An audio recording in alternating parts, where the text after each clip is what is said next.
Well, you guys have probably figured this out, but what you see on cable TV and the cable TV hunting shows is obviously not reality.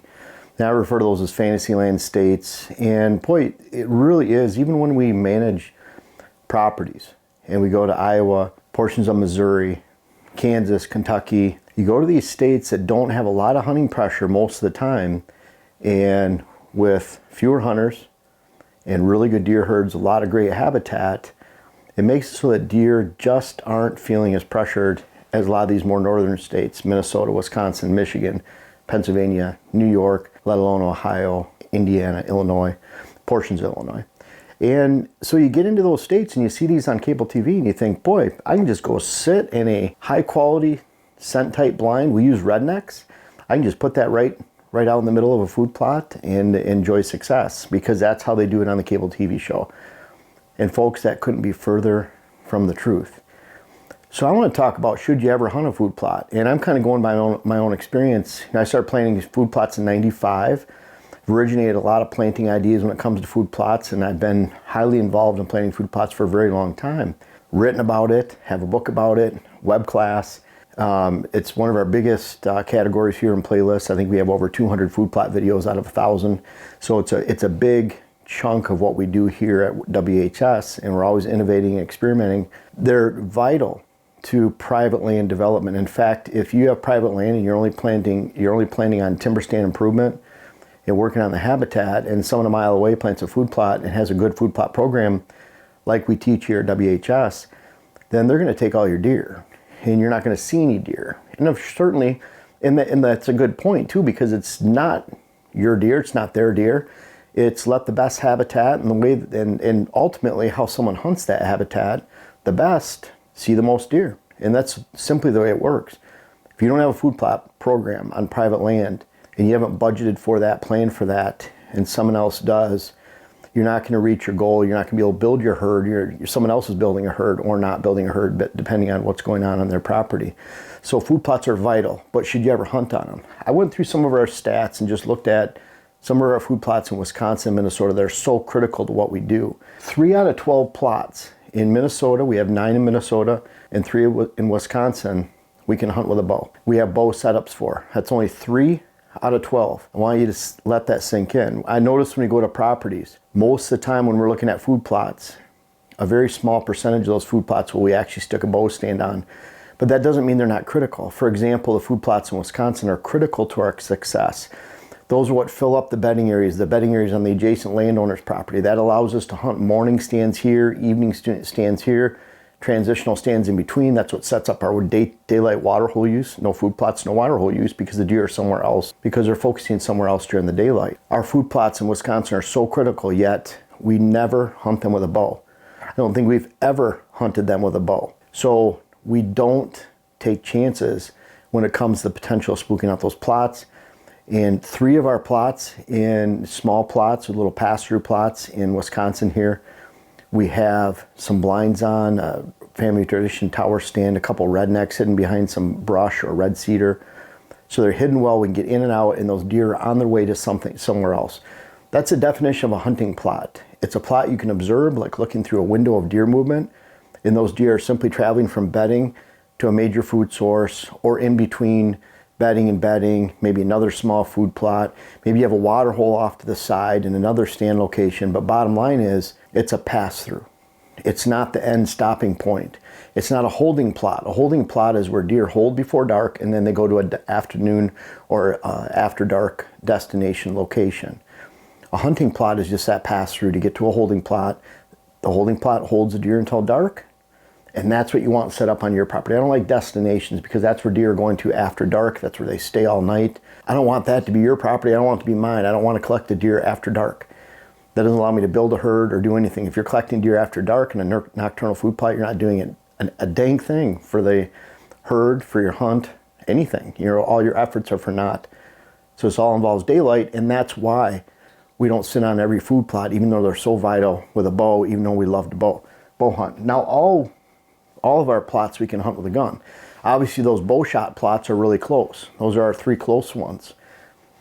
Our average shot with a gun on those plots is between 25 and 235 yards. 3 of our setups out of 9 are over 150 yards, and 2 out of those are over 200-yard shots to get to those food plots. We simply can't afford to spook deer, and that's point number 3.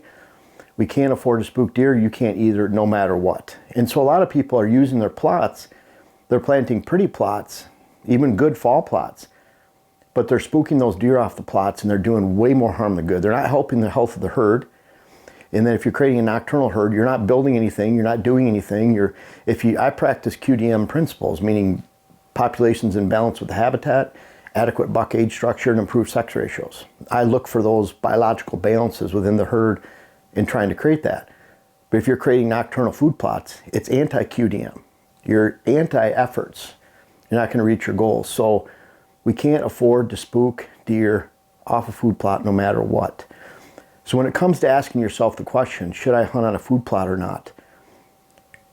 If the answer is you're going to spook deer occasionally off that plot to do so with a bow, you can't hunt that plot. It's either get rid of the plot, change the stand location, change the access, do something, but you can't afford to hunt that plot. What you're going to find is most properties that we look at, let's say the average property has 3 food plots, 4 food plots. Dylan, would you say that's fairly accurate? Or, I mean, sometimes we deal with people that have 8 or 10 because they have some small hunting plots and they're big parcels, but on average, 3, 4, 5 at the most. But out of that, we're looking at 25% of those you might be able to hunt with a bow, maybe 50%. Maybe you have all hunting plots where it's quarter acre, quarter acre, quarter acre, quarter acre on the outside of 50 acres and nice little hidden areas you can get in and hunt with a bow or gun. That's pretty cool, but most of the time people don't have that. They have this large space to work with, maybe a side hunting plot, water hole adjacent to that, and that's how that system is set up. Bottom line is you can't afford to spook those deer off those food plots. What's really nice is when you do that, it creates stops before the plots on PM hunts. What do I mean by that? Last year, that buck I shot, his name's And1. I shot that in a water hole 70, 80 yards before a food plot. They come out of their bedding areas, they hit the water hole and mock scrape, and then they go off to the food plot. If I set on that food plot, I'd ruin that plot one sit, meaning we can't spook deer out or off that plot when we're getting in or out of our stands. So you sit in that water hole off to the side, watch a deer go in and out, and yes, sometimes a big buck will hit that plot a different direction. But we're already putting in that water hole in a nice funnel. It comes out a bedding area. It's a natural progression and well-used, rubbed up area with natural scrapes on the way to that food source, on the way from that food source. So we're already in a good spot. The water hole enhances that, the mock scrape enhances that, and it makes a great afternoon setup without destroying the food plot off to the side, which ultimately creates the movement for 30, 40 acres in that location to that plot and allows us to hunt a multitude of stands that relate to that movement, whether it's down in the bottom in a bedding area where we just recently worked on cutting some timber, off to either side on a mock scrape or a water hole and mock scrape combo. And then finally, we do have a gun stand on that behind some sumac, and we can get in and out of that pretty effectively without spooking deer. We already added 30-foot border of switch around that, so we're even more secure without spooking deer on that plot. It's all about not spooking the deer on that plot. But that's what you might have. You have a great setup where deer are bedding here, they're hitting your water hole, hitting a mock scrape through a natural funnel on the way to a food plot. The food plot makes sure that the deer are in that bedding area in the first place and make sure that movement is consistent. And if you take out the food plot, you don't have the deer in the bedding area, you don't have them moving in that nice funnel, you don't have them at the water hole. And that's why the food plot is even more critical than bedding area, because if you spook out the bedding area, maybe another mature buck will move in if you have one in the area. And when I say mature, it's all relative. That might be a 2.5-year-old in your area, it might be a 5-year-old in our area, a 4-year-old, and in some other areas it might be a 6 or 7-year-old. It's crazy when you get down to some of those fantasy land states where hunters are specifically targeting a specific 5-year-old buck that will be 6 next year that they let pass, or a 7-year-old buck that they've let pass because they think that's going to be the ultimate year to harvest them, and they go in there with a pretty high rate of success and are able to do so, again, with the lack of hunting pressure, and we can manage a little bit different in locations like that. Great setup though when you have bedding, a stop, and then a food plot. Keep that food plot secure, the movement stays intact, that means that bedding area is full, and you can have a great hunt. At the same time, with all of that, it gives you morning bedding area hunts. So you get on the back side of that bedding, you go way around. Like for example, in this case, we're going a quarter mile past that food plot, dropping down 200 feet in elevation and getting into a bedding area that we can get on the backside of with thermals going up a draw. And we'll talk about that in our Hunting Hills and Thermals web class later, that comes out later this summer. But we have, because of that food plot, because deer have free range going back and forth to the bedding, we're not spooking them, we're just hunting off to the side, then we can hunt the back of that bedding area in the morning. So when you have that great food plot and you're not spooking the deer on it, it sets that entire movement of highly defined stands that are either morning or evening, and that's what those create when you're not spooking deer off those food plots. So again, going back, I'm going to ask this a lot. Should you hunt the food plot that you're hunting over? Again, if you're spooking deer, you cannot afford that, because that right there, and we have 245 acres to work with, but if we spook up that food plot, we're taking about 60 to 80 acres out of the equation of where we can count on deer living, residing, using bedding areas and stand locations, just because we overhunt that plot. So we can't afford to spook deer off that plot. You have to ask yourself that. And in our case, we're ruining half or a third of our property if we do so, and that's how critical it is. Imagine if you just have 30 acres of cover to work with like we do in Wisconsin. We spook out one of those food plots, we ruin the entire property. It's that simple. It takes just one bad sit. You'll get a diminishing return so sharply that by the fourth or fifth sit, a deer herd that you saw regularly all of a sudden just isn't there a weekend later. It pays to be critical with your trail cams too, and try to add a side point to this, that a lot of people look at it like, oh, predators must have moved in. Our neighbors are hunting, so they're spooking the deer. Someone's trespassing, someone's poaching, whatever the excuse is. But when you look at your trail cam photos on food plots in its early season and they're hitting your food plots regularly, and then all of a sudden they're not after a weekend of hunting, you have to be very critical with yourself. What did I do wrong? Maybe it's simply you just don't have a fall food plot. They were eating early season beans, they turned brown, they're not touching them now. Maybe you're relying on too heavily on corn. Maybe it's clover, it's down in the dirt because you've had a few frosts, it wasn't enough food, didn't produce enough volume going into the fall. Those are all, possibilities too. But at the same time, you really have to look at what was my impact on the property, my impact on these food plots, and my impact on making the property nocturnal. It pays to be critical.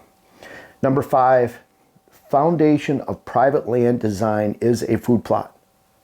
It's very, very critical.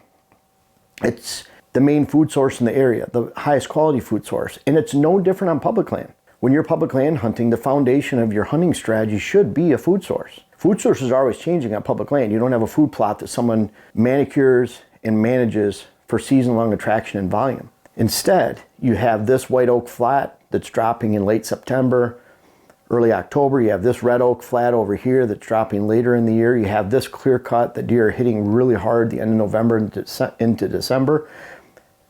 In the cases of states that allow baiting, you might even have neighboring private landowners that have large bait piles, and you're hunting a half mile back on public land waiting for the deer to get back into you. And so as long as they're throwing out bait, you have consistent hunting. When they're not throwing out bait, you don't have consistent hunting. Maybe the private landowners in the area have food plots.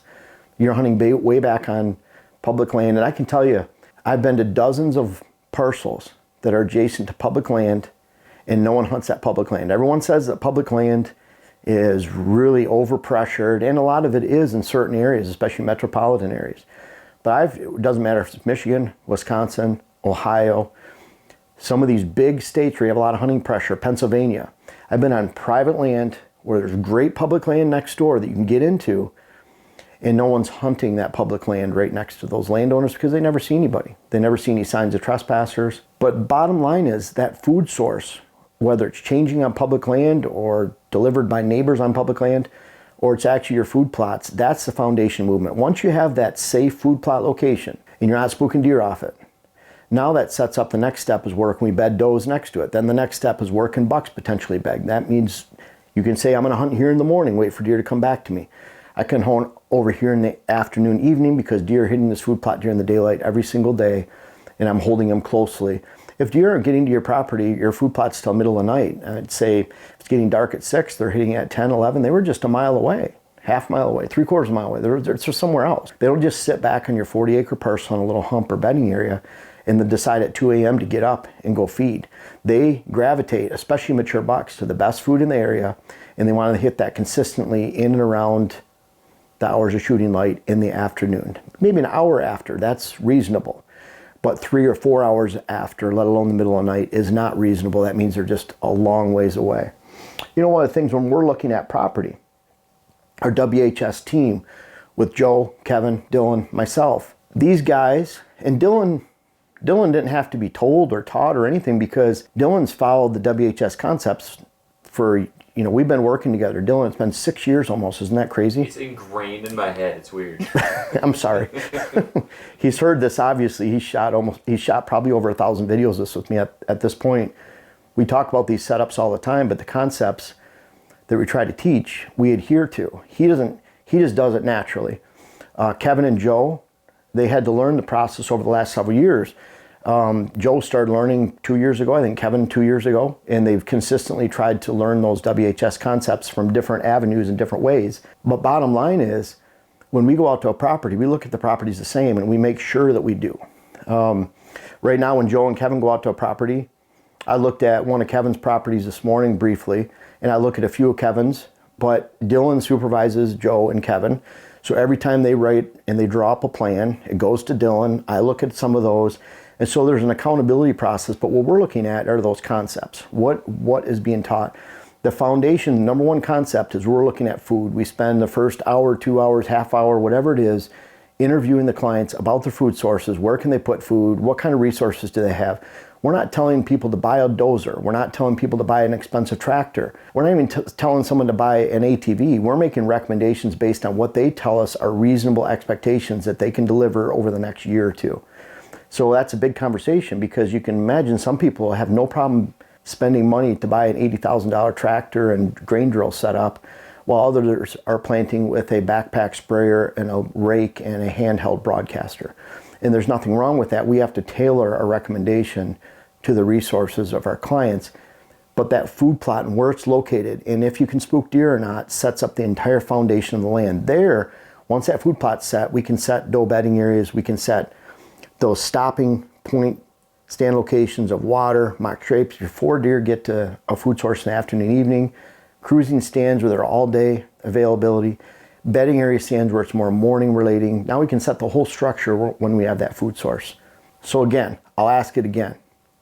When you're looking at your food plots and the potential of hunting them, can you get on and off that stand location and that food plot without spooking deer? If the answer is yes, you've done a great job. It's got to be a pass-through plot. Deer are on the way to somewhere else. They're just moving through. A lot of times 20 minutes, a half hour, they might be there at the most. And that's the definition of a hunting plot. But if you can't get on and off without spooking deer on your food plots, changes have to be made, or you're going to destroy all your efforts. And what we see a lot of times, unfortunately, the cycle, it's 5 to 7 years down the road, you have a nocturnal deer herd. You're wondering why that is. You spent a lot of money. You're even considering selling the property. It's not the property's fault. It's not the area's fault. It's not the habitat, the location. It's just simply that you're not getting on and off the property without spooking deer, and your food plots are the number one trap for actually catching you doing bad things on your property and spooking deer. So we get a call, come on out to the property. It's a pretty easy fix for us. It's elimination of food plots, relocation of food plots, shrinking food plots, better screening, better access roads, sometimes dozer trails and other locations where you can get on and off the property. But everything we're looking at is, where can this food go? How can we protect this location? How can we make this the number one sanctuary on our property? Because that's what a food plot should be, not your bedding area, your food plot. Because if you're not protecting the food plot, those deer aren't in the beds. And that's why you need to be very careful when you're considering hunting a food plot this fall and beyond. Folks, I want to make sure you check out my web class video series, whether it's how to design your food plot program or how to design your property in general. And we have a new one coming out that'll be how to hunt the rut. But these bucks back here are a testament. Some of these bucks go back to 93. They're even in different states. I urge you to check out those web classes that you can help yourself, help your land, help your hunt. The link is in the description. And also for those that have tried them out, I encourage you to offer some feedback in the comments below. Thank you.